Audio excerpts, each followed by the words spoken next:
portugueses, acabei de decretar o estado de emergência. Uma decisão excepcional num tempo excepcional. A pandemia do Covid-19 não é uma qualquer epidemia como aquelas que já conhecemos na nossa democracia. Está a ser e vai ser mais intensa. Vai durar mais tempo até desaparecerem os seus últimos efeitos. Está a ser e vai ser um teste nunca vivido ao nosso Serviço Nacional de Saúde e à sociedade portuguesa, chamada a uma contenção e a um tratamento em família sem precedente. Está a ser e vai ser um desafio enorme para a nossa maneira de viver e para a nossa economia. Basta pensar na saúde, na educação, no comportamento nas famílias, no trabalho, nos efeitos no turismo, nas exportações, no investimento, na fragilização de famílias e empresas, nomeadamente pequena e média dimensão. Esta guerra, porque de uma verdadeira guerra se trata, dura há um mês. Começou depois dos vizinhos europeus e também por isso pode demorar mais tempo a atingir os picos da sua expressão. E o que fizemos nestes últimos 15 dias? Entendemos e bem que no nosso Estado Social era e é uma tarefa de todos e não de cada um abandonado à sua sorte. Apostamos na contenção para tentar limitar o contágio, ganhar tempo para preparar a resposta e evitar uma concentração muito rápida da procura de cuidados de saúde. Na contenção, o Serviço Nacional de Saúde fez e continua a fazer heroísmo diário, pela mão dos seus notáveis profissionais. E com eles, todos os que estão a garantir a segurança e a produção e distribuição de bens essenciais para que o país funcione. E os portugueses, com a experiência de quem já viveu tudo numa história de quase 9 séculos, disciplinaram-se, entenderam que o combate era muito duro e muito longo e foram e têm sido exemplares. Numa quase quarentena que revela o bom senso de respeitar as orientações das autoridades de saúde. E digo-vos, por testemunho próprio, é nosso dever acatar as orientações genéricas e, por maioria de razão, as recomendações específicas das autoridades sanitárias. O Governo, que tem entre mãos uma tarefa hercúlea, adotou medidas tentando equilibrar contenção no espaço público e nas fronteiras e não paragem da vida económica e social. Medidas que todos, Presidente, Parlamento, partidos, parceiros sociais, apoiamos, conscientes de que só a unidade permite travar e depois vencer guerras. Aqui chegados, entendi dever convocar o Conselho de Estado e, nos termos da Constituição, ouvi o Governo e solicitei autorização à Assembleia da República para decretar o estado de emergência. Sabia e sei que os portugueses estão divididos. Há quem o reclama perante ontem. Há quem considere dispensável, prematuro ou perigoso. Sabia e sei que em plena crise as pessoas se sentem tão ansiosas, tão angustiadas, que aquilo que pedem um dia ou uma semana, uma vez dado, é logo seguido de mais exigências ou mais reclamações, à medida que as preocupações ou os temores se avolumam. Sabia e sei que muitos esperam do estado de emergência um milagre, que tudo resolva num minuto, num dia, numa semana, num mês. Ainda assim, entendi ser do interesse nacional dar este passo. Agradeço aos conselheiros de Estado o terem expresso as suas opiniões, ao Primeiro-Ministro e ao Governo o terem aderido solidariamente e colaborado de modo decisivo no conteúdo do presente decreto. E à Assembleia da República o tê-lo autorizado com generosa prontidão e amplo consenso. 5 razões essenciais explicam o passo dado. Primeira, antecipação e reforço da solidariedade entre poderes públicos e Deus com o povo. Outros países, que começaram mais cedo que nós a sofrer a pandemia, ensaiaram os passos graduais e só agora chegaram a decisões mais drásticas, que exigem maior adesão dos povos e maior solidariedade dos órgãos do poder. Nós, que começamos mais tarde, devemos aprender com os outros e poupar etapas, mesmo se parecendo que pecamos por excesso e não por defeito. O povo português tem sido exemplar, mas este sinal político dado agora, e dado não apenas pelo Governo, mas por Presidente da República, Assembleia da República e Governo, é uma afirmação de solidariedade institucional, de confiança e de determinação para o que tiver de ser feito nos dias, nas semanas, nos meses que estão pela frente. Segunda, prevenção. Diz o povo, mais vale prevenir do que remediar. O que foi aprovado não impõe ao Governo decisões concretas. Dá-lhe uma mais vasta base de direito para as tomar. Assim, permite que possam ser tomadas com rapidez e em patamares ajustados. E tomadas todas as medidas que venham a ser necessárias no futuro.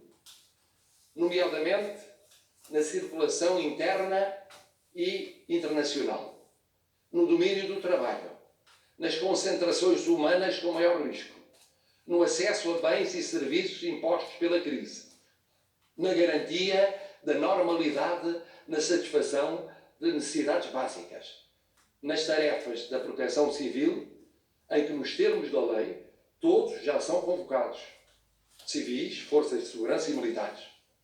O que seria mais tarde se fosse necessário agir num ou noutro caso, neste quadro preventivo, e ele não existisse. Terceira, certeza. Esta base de direito dá um quadro geral de intervenção e garante que mais tarde, acabada a crise, não venha a ser questionado o fundamento jurídico das medidas já tomadas e a tomar. Quarta, contenção.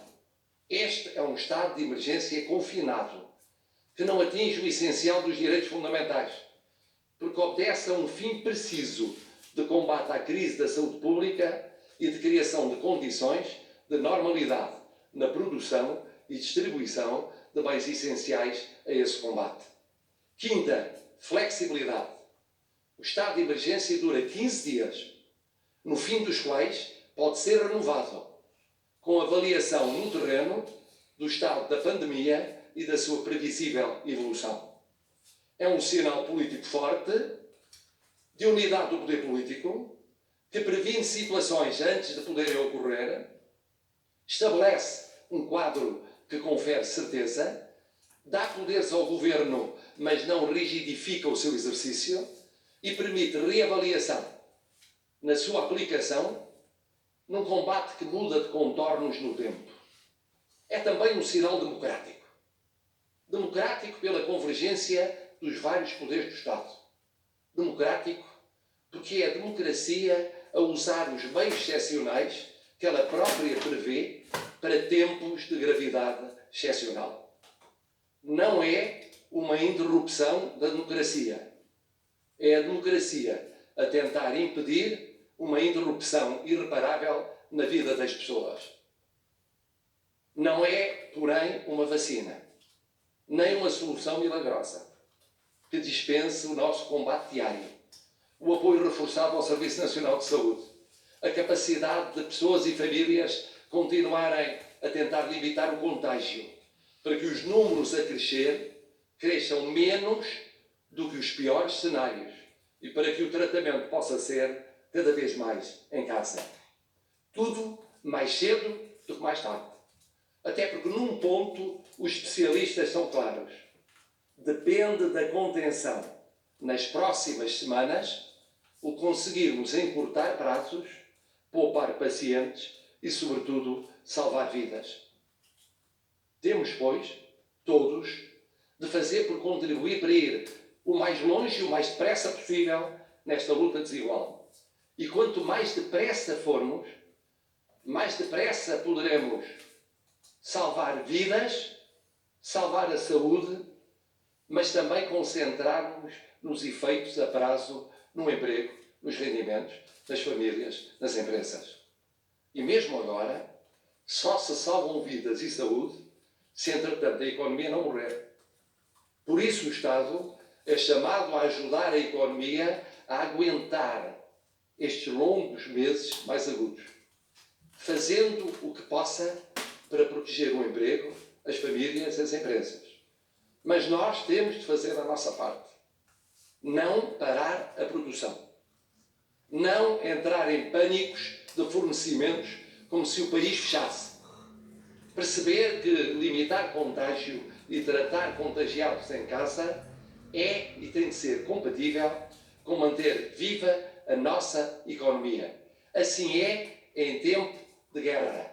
As economias não podem morrer. Termino com um pedido. Nesta guerra, como em todas as guerras, só há um efetivo inimigo. Invisível, insidioso e por isso perigoso. Que tem vários nomes. Desânimo, cansaço, fadiga do tempo que nunca mais chega ao fim. Temos de lutar todos os dias contra ele. Contra o desânimo pelo que corre mal ou menos bem.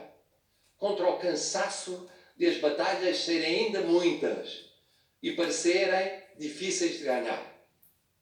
Contra a fadiga que tolhe a vontade, aumenta as dúvidas, alimenta indignações e revoltas.